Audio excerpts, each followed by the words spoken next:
Hey everybody, it's your boy Jeff Copeland coming to you live and direct, looking at another week of the Donald Trump administration and all the foolishness and craziness that's going on. Let's unpack a few things. It seems like the attack has been ratcheted up against government employees. Buyouts are being sent out to the federal workforce. They have not approved this through Congress to basically pay people for 8 months to stay home. Wow. I worked for the federal government from 1991 to 1996 in the Department of Veterans Affairs. And let me tell you, we worked our asses off to serve the veterans of this country on a daily basis. From the judges that heard cases to the clerks like myself at the time who took cases to court and recorded hearings for veterans. I mean, the disrespect that's being shown out of the White House to the federal workforce is mind-boggling. It's mind-boggling. I have never seen a time where I look at civil servants being attacked for doing their jobs. FBI being attacked for doing its job. CIA attacked for doing its job. The Department of Education attacked for doing its job. It is absurd what has gone on. It goes to show you in this country that money matters. Money matters a lot. You have a guy who gave Donald Trump a campaign contribution of $250 million. In exchange for that $250 million, Sir Elon Musk gets to go through the government and basically harass government employees on a daily basis, threaten them, ostracize them, poke at them, prod at them, show these people the utmost disrespect in every which way imaginable, with no real checks or balance. They claim that this is, a purging of government and a shrinking of government. This is not going to work. It's not going to end well. It's not going to work. You have a man who has no scruples sitting in the White House, turning the keys over to a guy who no one has vetted. No one knows what Elon's end game is. All I know is he makes cars, he makes rockets, and he likes to give the Hitler sign behind presidential podiums and meet with right-wing, neoconservative people who just hate people of color. So I don't know where we are right now as a country, but it's time for the Democrats to take action. It is time for the Democrats to step up and use every power at your disposal to root out what is happening here in front of us. There is a slow-moving coup that has officially begun. Mitch McConnell did his part. He ensured that there would be judges so that nothing Donald Trump wanted to do would ever be challenged. And Elon Musk did his job in supplying $250 million to a guy who can't say no to money.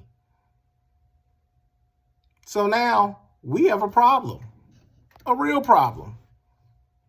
And this is one of those problems. It's going to take the people to come to an agreement amongst ourselves that we're going to usher in a new age of congressional leaders in the midterms that are coming up. We need new senators. We need new Congress people. We can't stay with the same status that we have right now. We just can't. Our children are going to get so screwed by this administration into the future. Because a couple of things have happened that didn't really happen during my generation. We were at the top of the internet explosion. But the internet explosion basically put forth a device and an apparatus that we could use and, exchange information, sell, shop. We could do all of that stuff. AI is a game changer. It's a job killer for a whole segment of people that live in our country. And the way I see it, looking at the things that have gone on, the purging of the government and private industry jumping into it, I see a coup that is brewing that is going to leave the American people holding the bag. I still don't understand what's in it for Elon besides government contracts. I still don't understand what's in it for people who support this foolishness. You take government workers and tell them to get out of town. These are the same people who bought Teslas. These are the same people who supported, SpaceX and things like that Elon is doing. So what do you do now? You're driving around in a Tesla, but you're not going to have a job in 8 months. I've never seen a time where a president took retribution on the American people at this level. And certain people support that. They support the fact that it's okay to attack people, to go after people, to name names, tell people that they're not doing their jobs, fire attorneys, fire inspectors. I mean, it's a personal attack on the people. This isn't going to end well. Now you're talking about we're going to take Gaza and turn it into an oasis or a paradise with crappy hotels and casinos. But we're going to just kick out the Palestinians? Do you think the clerics over there are just going to go along with this? Do you think they're going to just all of a sudden say, hey, we're going to just get out of town because Donald Trump said get out of town? George Bush, back in 2003, after 9/11, thought the same way. He thought he would just go over to Iraq, Afghanistan, we would just roll them as fast as we could, and it would be okay. He didn't take time to understand that they were Shiites, Kurds. He didn't take time to understand that there were different factions there that you had no clue existed. And we still haven't learned that lesson. The Palestinian people have a right to have a say about the land that they're on that belongs to them. Much the same as you're a homeowner, you have a say for your house. You have a say of your car. It's something you own that you work to keep. You have a Western power just going over and telling somebody they're going to have to move.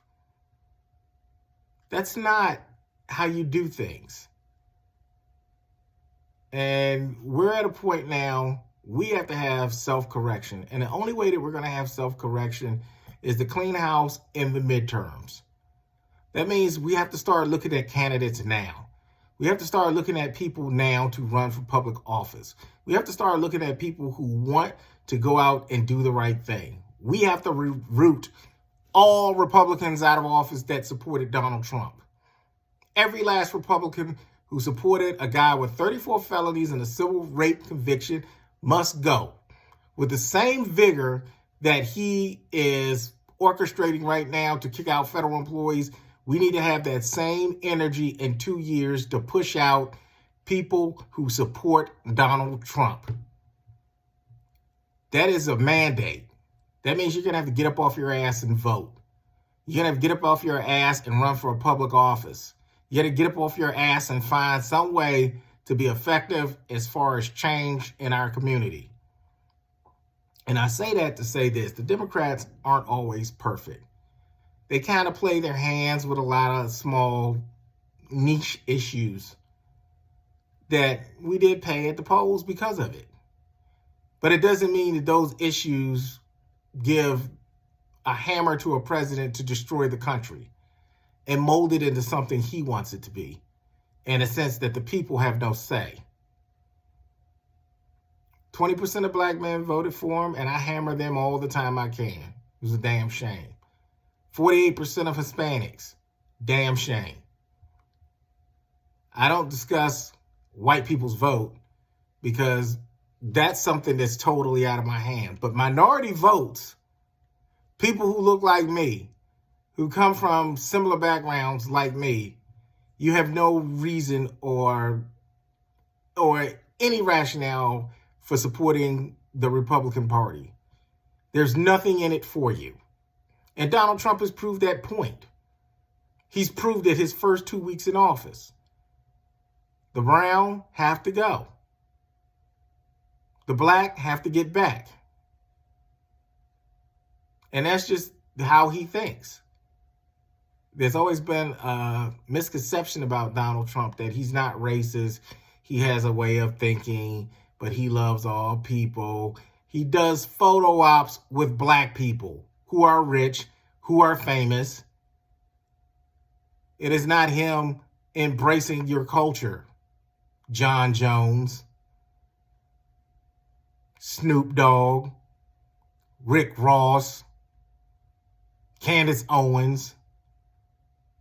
He does not embrace who you are as a people or who you represent as a people. If you're not famous and you're not rich, you do not hang in his circle. And that's the damnable truth about him. And there's nothing we can do about that. He is a mean man with no real conscience and no good in him. And it has to be said. And it's the same with Republicans who supported him for 34 felonies and a civil rape conviction. If you voted for that, you're not a patriot to your country. If you stormed the Capitol, you're not a patriot to your country. We have voting for a reason. You don't bring gallows down to the Capitol and threaten to hang the vice president because you didn't get what you wanted in 2020. And the only way to appease you is to have you roll an election in 2024 so that you'll be quiet. This is a bad time for our country. And I'm not going to lie and say that, it's going to get better. You cannot put lipstick on a pig. All you can do is put orange paint on your president. So my book is coming out. Kill it, contain it, pay it off. Understanding the Eurocentric hypocrisy that is America. It'll be on sale on Amazon. You'll be able to buy copies of it. And please buy as many as you want. Also, please check out on YouTube my new cartoon series, DMV Neighborhood Chronicles, which basically chronicles the middle school students of PG County and some of the crazy stories and things that happened in the mid-'80s at some of the local middle schools. So it's a really, really good series. It's not just based on one kid, but multiple kids who lived during that time that shared their stories. So real fun to just watch. It's on YouTube. Just Google it up and it's right there. If you like the content, please like, subscribe, and if you have an opinion, share it. But I'm going to have big announcements all throughout the year. So stay tuned, be good to each other, smile through the ridiculousness, and federal workers and teachers and, all of the people out there that are forming a resistance against this administration. I stand with you and for you, and I will give my all to help you. God bless you and good night.